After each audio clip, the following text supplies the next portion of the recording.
going to talk today about you. About your experience as ambassador. Please, could you share with us what's for you, what's it mean to be an ambassador? This is a question I think I've been asked for the first time right now.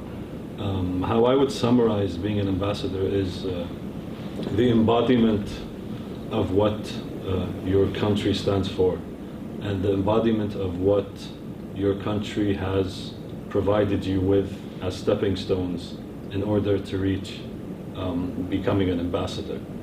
For us in the UAE, the leadership is very keen on providing the right opportunities from birth, whether it's education, whether it's opportunities for higher education, and being able to accustom the population and the youth of today for the sort of not only challenges of the future, but also the opportunities of the future.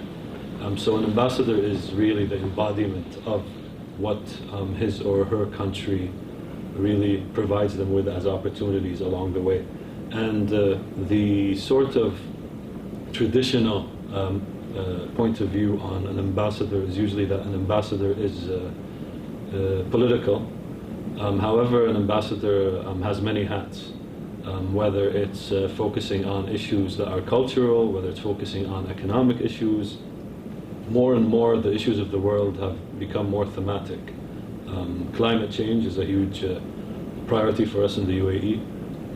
The empowerment of youth is a huge area of focus for us as well as women's empowerment. So as an ambassador, you need to be able to accustom yourself and be adaptable to convey your country's policy on these issues when you are serving abroad. And luckily, I have been appointed as ambassador to the Kingdom of the Netherlands. I submitted my credentials a week ago, and today's the actual third month I've been here to the day. So I'm looking forward to really conveying our foreign policy and our sort of thematic focus areas that we can work on together with the Netherlands. That's lovely. Welcome to the Netherlands. Thank you. So, actually, I'd like to ask you, where is your specific experience as a representative of the United Arab Emirates in the Netherlands? Well, I've only been here for 3 months, but all I can say is that I've been met with the utmost hospitality from the day I disembarked the plane up until presenting my credentials to His Majesty the King.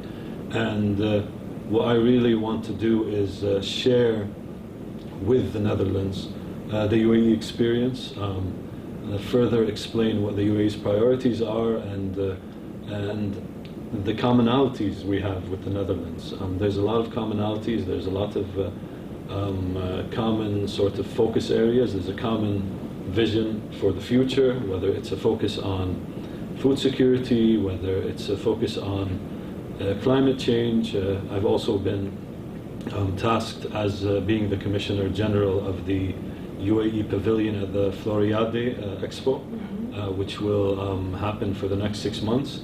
So also through that, we want to tell the story of the UAE and our focus on sort of preservation of the environment, our focus on climate change. As you know, the UAE will host COP28 in Abu Dhabi, and I know the topic of climate change is a topic that the Netherlands focuses on, so we look very much forward to working on such topics with the Netherlands. That's lovely. That is a great opportunity, of course, that here in the Netherlands we are going to meet more with your culture. That's lovely.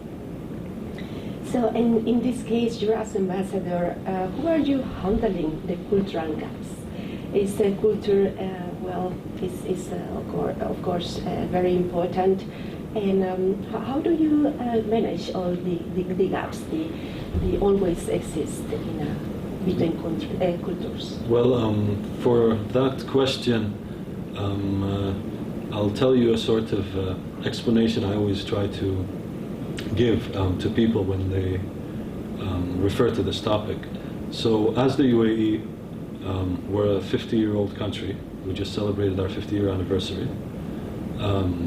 So we are very up to date on the cultures of the world because we host over 200 nationalities in the UAE. In addition, we've really situated ourselves as a beacon of tolerance and coexistence in the region. We've opened up ties with countries that we may not have been expected to open up ties with maybe 10 years ago, 20 years ago. And I'm referring to the Abrahamic Accords in this context, and our establishment of ties with Israel almost 2 years ago. So this is really indicative of how the UAE is cognizant of other cultures.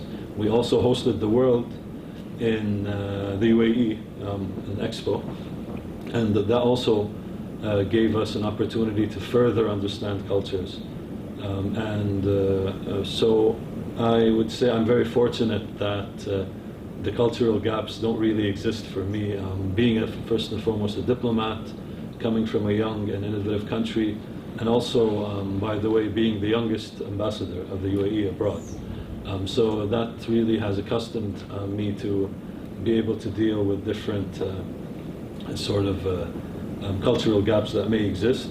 We've also really learned more about other cultures through our diplomatic endeavors in the past, such as our bid to host IRENA, which is the International Renewable Energy Agency in Abu Dhabi. And that exercise, I would say, was a unique exercise in the sense that it provided us with the opportunity to travel all around the world to countries which we never traveled to. And through that, building these ties and connections that lived on beyond the sort of lobbying to host IRENA. So these really cultural exchanges, these visits were very important in us understanding other cultures in a more adequate manner. Thank you for sharing your philosophy as well. So, do you have, Excellency, some tips, advice, actually, you would like to share with young diplomats? Well, I always say to a young diplomat, being a young diplomat myself, is that there needs to be an idea of being able to nurture relationships with other countries, being able to find out what commonalities exist between us and other countries rather than the differences. Because regardless of differences will always exist, but the similarities always outweigh the differences. When we sit down and talk and have dialogue and have a sort of focus on universal themes. So the concerns of countries nowadays are not concerns limited to an actual border or to an actual scope. They're concerns that are transcending borders. This is why we have the Sustainable Development Goals and this, through the United Nations. And this is why the world comes together, as we've seen during the COVID pandemic, to be able to fight battles that really are ones that require us to join hands and forces. So it's very important to be able to understand these nuances and be able to have a forward-thinking approach, as we do in the United Arab Emirates, a strategic vision towards the next 50 years with us, for example, as the UAE. How the next 50 years look, not the next 50 days. So it's this long-term vision as well that needs to be put into perspective. It's lovely. Do you think, for young diplomats as well, to learn, develop skills of knowledge about international protocol and cultural intelligence? Do you think it's important also to learn to be an ambassador? This is a prerequisite, really, to become an ambassador. However, nothing beats on-the-ground experience. So the more a diplomat is out there, traveling to conferences, being posted abroad, being able to sort of go beyond the sort of comfort zone that sort of a desk job would have, a typical desk job. That's more of a sort of, I would say, recipe to be able to be more cognizant of cultural differences and so forth. But for us, as I mentioned, luckily in the UAE, as a country that's a host to more than 200 nationalities, we do have that advantage of being able to deal with different cultures and growing up side by side with different cultures, different religions. So I think we have an advantage as the UAE in that sense. Excellency, thank you very much for sharing with us your knowledge, your experience, and I'm very thankful for that. Thank you. Thank you so much.